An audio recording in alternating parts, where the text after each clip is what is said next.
Hi everyone, and welcome back to my channel. If you're new here, my name is Mariah. Thank you so much for stopping by. If you're returning, thank you so much for coming back. Today we're going to go through my Ordinary Wizarding Level Magical Readathon TBR. The Magical Readathon is actually two separate readathons that take place in April and November, hosted by G over at Book Growth. The Ordinary Wizarding Level exam is based on the exams in the Harry Potter series the Hogwarts students have to sit in order to qualify for professions that they might want to go into as they graduate. There are a number of professions. G actually added new ones this year, along with the seminars or trainings that you can add on, which would add an extra book. Each of the owls has a subject and a prompt. You cannot double up on books, so you cannot use the same book for two different owls. I chose librarian profession with a seminar in More People Linguistics. For librarian, I have to sit owls in Ancient Runes, Arrhythmia, Defense Against the Dark Arts, History of Magic and Transfiguration. For Mer People Linguistics, I have to sit an owl in Herbology. So let's move on to our prompts. So for Ancient Runes, the prompt is the heart rune.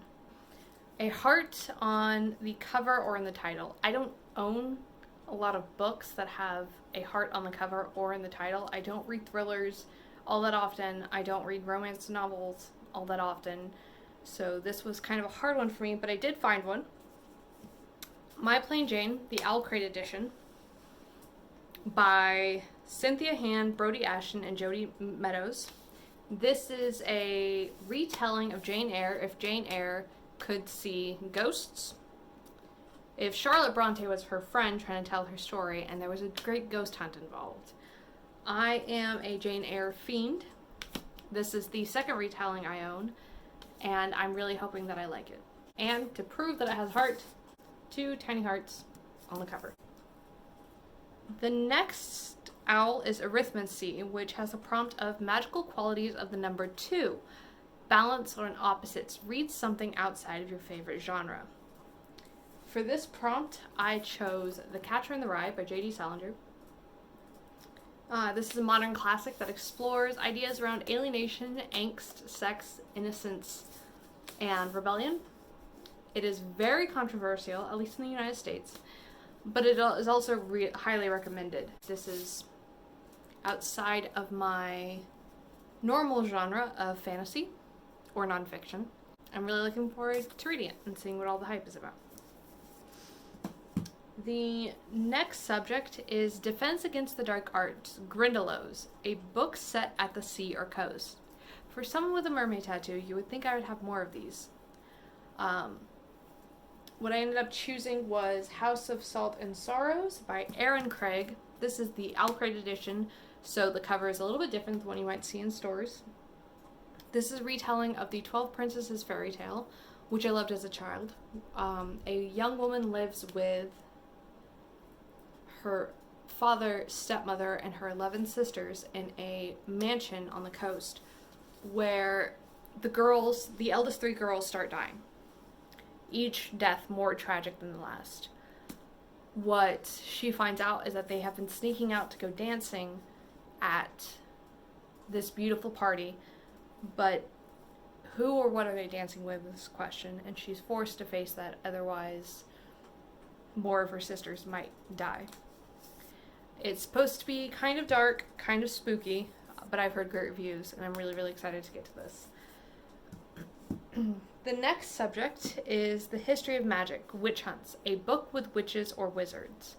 I had a lot of books in my TBR that fit this prompt, but the one that I decided to go with is the relatively short Equal Rights by Terry Pratchett. This is book 3 in the Discworld series, and it's the first one that does not have Rincewind the Wizard as the main character. In the Discworld, a wizard must choose a successor who is the 8th son of an 8th son. He has to pass on his staff to that successor. This particular wizard shows up at the birth of what is supposed to be the 8th son of the 8th son, passes on his staff, come to find out it's a daughter. as female wizards are unheard of at the Unseen University, which is the Discworld's wizarding university. She is forced to work with the local witch, Granny Weatherwax, to sneakily learn how to become a wizard as her powers grow. I'm really looking forward to this one. His books are always funny and rather quirkily written, so I'm really looking forward to that. The next one is Transfiguration, the Animagus Lecture, a book or series that contains shapeshifting. For this prompt, I chose Shadow of a Fox by Julie Kagawa. This is the first book in a Japanese mythology-based Own Voices YA trilogy that tells a story of a half kitsune girl whose adopted family is killed. And she holds a very powerful artifact, which is the half of the Scroll of 1,000 Prayers, which, when the scroll is reassembled, can then summon the great Kami Dragon, who will grant a wish for whoever has shown up. So, she forges an unlikely alliance with the sage that has orders to get the scroll. So for that reason, she has to keep her own abilities and her own artifact secret from him.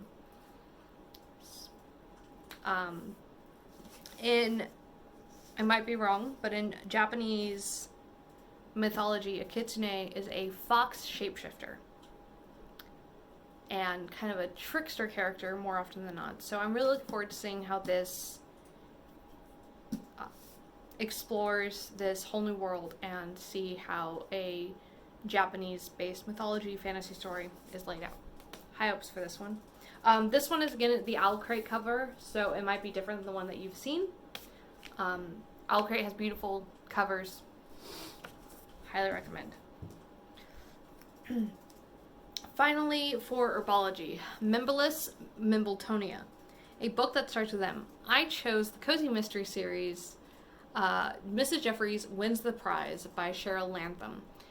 This is like I said, a cozy mystery that is set in Victorian era London, or Victorian era England, excuse me, where the main character, Mrs. Jeffries, is the housekeeper for an inspector in Scotland Yard, who is called in to investigate the death of an orchid collector and the gardening club. As more secrets are revealed, Mrs. Jeffries and the household have to help the inspector discover the truth and solve the mystery. This is actually not my edition. This is my beautiful friend Kim, who lent it to me over a year ago. So Kim, if you are watching this, I'm finally getting around to reading it. I promise I will get this one and the other one back to you as soon as possible. That is it for my Owls Readathon. I really hope you guys are joining. Please let me know down below what profession you are and if you decide to take any seminars. I'm really excited. The Readathon starts on the 1st of April. So plenty of time for me to read. Like and subscribe if you like this, and please come back for more bookish content. All the best coffee, wine, and books to you.